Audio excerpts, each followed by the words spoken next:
રાજકોટ જિલ્લાના ધોરાજીથી ભૂખી ગામ અને ભૂખી ગામની ધોરાજી તરફ અને વિદ્યાર્થીઓને એસટી બસ ન ફાળવતા વિદ્યાર્થી અને લોકોને ભારે મુશ્કેલી સહન કરવાનો વારો આવ્યો।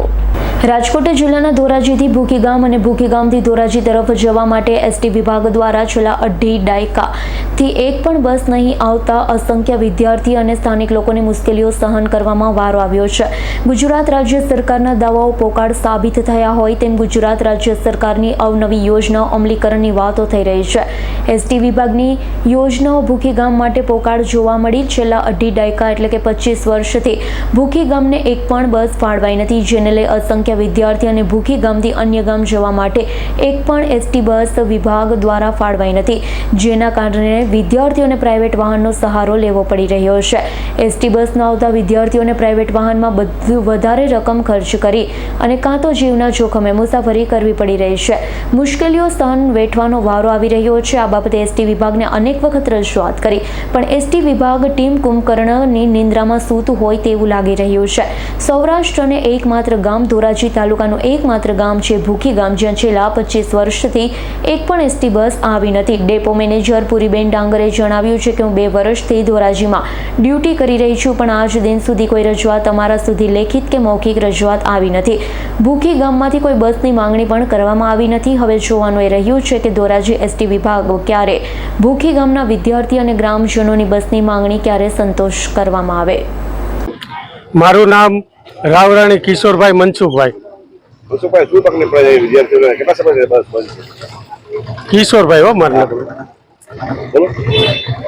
અહીંયા 25 વર્ષથી આ બસ બંધ છે।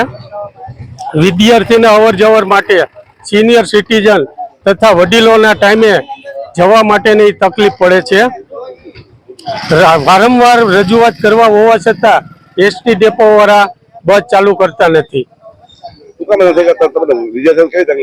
વિદ્યાર્થીને આજે વિદ્યાર્થીઓને ગમે ત્યાં જવું હોય તો વિદ્યાર્થી માટે જે ફીના પૈસા નથી જોતા, એટલા ભાડાના પૈસા જોઈશે અને અહીંથી હાલીને જવું પડે એવી તકલીફ પડે છે।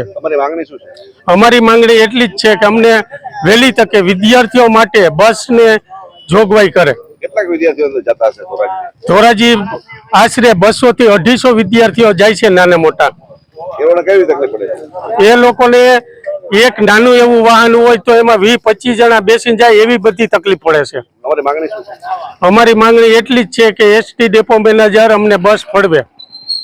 મારું નામ રાવરાણી જિગ્નેશ અનંતરાય છે। હું ગામનો ભૂખી ગામનો રહેવાસી છું અને અહીં અમારે કેટલા ટાઈમ થયા વિદ્યાર્થીને જવા આવવામાં વાહનમાં તકલીફ પડે છે। એ માટે અમે રજૂઆત કરીએ છીએ કે અમારે અહીંયા એસટી બસ ચાલુ થાય, જેથી અમારે વિદ્યાર્થીઓને આવવા જવામાં સરળતા રહે અને મોટી ઉંમરના જે માણસો છે એને બહારગામ જવું હોય તો તેને પણ મુસાફરી કરવામાં મદદરૂપ થાય એસટી।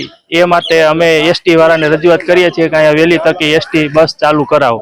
વિદ્યાર્થીઓને કેવી તકલીફ પડે? કેટલાક વિદ્યાર્થી જતા? વિદ્યાર્થી ઓછામાં ઓછા 200 થી 250 સવારની પાળી અને બપોરની પાળીમાં જતા છે। કેવી તકલીફ પડે? તકલીફ તો ચોમાસામાં વધારે પડે છે। ટાઈમે ઘરે પહોંચી નથી શકતા કે ટાઈમે સ્કૂલે પણ પહોંચી નથી શકતા। શું કહેશો તમારી માંગણી? અમારી એ માંગણી છે કે એસટી બસની આંખ ઉઘડે અને અમારા ગામમાં એસટી બસ આવે એટલી રજૂઆત છે। વિશ્વા વેજાભાઈ છે। અમે ભૂખીમાં રહીએ છીએ ને ધોરાજીમાં અભ્યાસ કરીએ છીએ। શું તકલીફ પડે બેન? એસટી બસ નથી ને પ્રાઇવેટ વાહનમાં જવું પડે। અહીંથી બાયપાસ તમારે કેટલા કિલોમીટર? 3-4 કિલોમીટર બાયપાસ દૂર છે। ક્યારેક વાહન ન આવ્યું હોય તો ટાઈમે તમે સ્કૂલે પહોંચી જાવ? ટાઈમે કોઈ દિવસ સ્કૂલે નથી પહોંચતા। કેવી તકલીફ પડે બેટા? બહુ તકલીફ પડે છે। ગેરહાજરી થઈ જાય છે, સર ટીચર ખીજાય છે, અંદર આવવા ન દે ગેટની જ્યારે પર। વાહન ખોટવાનું હોય ને તમે ચાલીને જાવ ત્યારે તમારે અકસ્માતનો કોઈ ભય ખરો? હા, અકસ્માતનો ભય હોય। ઓકે મેડમ, જે ભૂખી ગામ છે ત્યાં છેલ્લા 25 વર્ષથી અહીંયા બસ નથી આવતી, શું કહેશો બેન? શું કારણ છે નથી આવવાનું? 25 વર્ષથી આ બસ બાબતે આપ જે રજૂઆત કરો છો, આજ દિન સુધી મારી પાસે એ બસના સરપંચ દ્વારા કે કોઈ મારી પાસે બસની માંગણી કરવામાં કે ઓન પેપર કાગળ ઉપર કંઈ આપેલું નથી। ત્યારબાદ જે ભૂખી ગામ તમે કહો છો, તો ભૂખી જે ચોકડી છે, જે હાઈવે રોડ થી 2 કિલોમીટર અંદર ભૂખી ગામ આવેલું છે, ત્યાં તમામ ગાડીઓ જાય છે અને સ્ટોપ આપેલા છે લોકલની તમામ ગાડીઓ। સરપંચ એવું કહે કે લેખિત ને મૌખિકમાં રજૂઆત કરી છતાં કોઈ જાતની કાર્યવાહી કરવામાં નહીં। આજ દિન સુધી મારી આગળ કોઈ લેખિતમાં કે મૌખિક રજૂઆત આવેલ નથી। સરપંચ આજ દિન સુધી મને મળેલા જ નથી। જે સિટીઝનો છે, જે બસના અપરાધ વાહનો ચાલતા હોય છે, જે બાળકો છે તેના ભવિષ્યમાં જે જોખમી સવારી કરીને જતા હોય છે, શું કહેશો બેન? સાહેબ, મારી આગળ કોઈ માંગણી આવેલી જ નથી. માંગણી અમારી આગળ આવે તો અમે એ માંગણીને ઉપર લેવલ પહોંચી જ દેતા હોય છે. ત્યાંથી જવાબ પણ રજૂ થતા હોય છે અને આવતા હોય છે. અને બસ જે ગામની માંગણી હોય એને અમે બસો આપીએ છીએ. પણ આ ગામના મારી પાસે કોઈ પણ પ્રકારની માંગણી આવેલ નથી. આજ તમારા દ્વારા મને આ બાબતની જાણ થઈ છે. છેલ્લા 25 વર્ષથી તમને જાણ નથી બેન?